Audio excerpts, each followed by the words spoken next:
যাত্রাপুর থানার অন্তর্গত দুটি এলাকায় সোমবার পুলিশ, বিএসএফ ও টিএসআর জওয়ানদের যৌথ বাহিনী একটি বৃহৎ গাঁজা নিধন অভিযান চালায়। অভিযানে নেতৃত্ব দেন যাত্রাপুর থানার ওসি স্মৃতি বর্ধন, যার তত্ত্বাবধানে প্রায় 150 শতাধিক জওয়ান 100টি প্লটে প্রায় 1 লক্ষ গাঁজা গাছ ধ্বংস করেন। অভিযান শুরু হয় সকাল 7টা থেকে।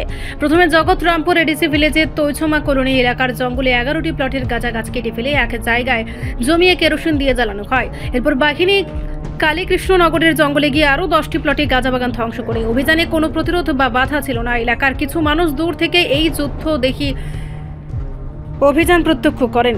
যাত্রাপুর থানার এটি ছিল দ্বাদশতম বড় গাঁজা নিধন অভিযান। ওসি জানানো, ভবিষ্যতেও এ ধরনের অভিযান চালানো হবে।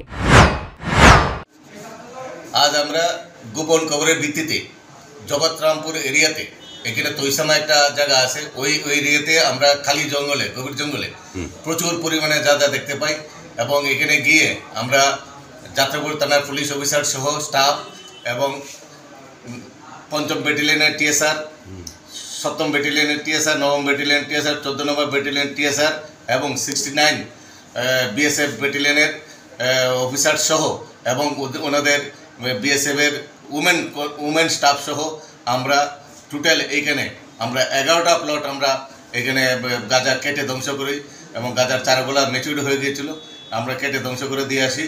এবং এখান থেকে আসার পরে আমরা কেকেনগর অঞ্চলে অনেকগুলো গাঁজার খবর পাই।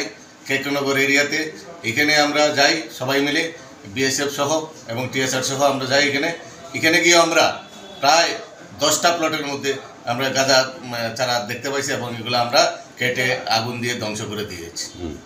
এবং এটা একটা অপরাধজনক ঘটনা। যারা এই কাজের সাথে জড়িত তাদেরকে এই কাজ থেকে বিরত থাকার জন্য আমি অনুরোধ রাখছি এবং আমরা আগামী দিনে এই ধরনের জারি থাকব এবং এই কাজের সাথে যারা যারা জড়িত আছে তাদের বিরুদ্ধে আমরা থানার পক্ষ থেকে আইনগত ব্যবস্থা নিতে বদ্ধপরিকর।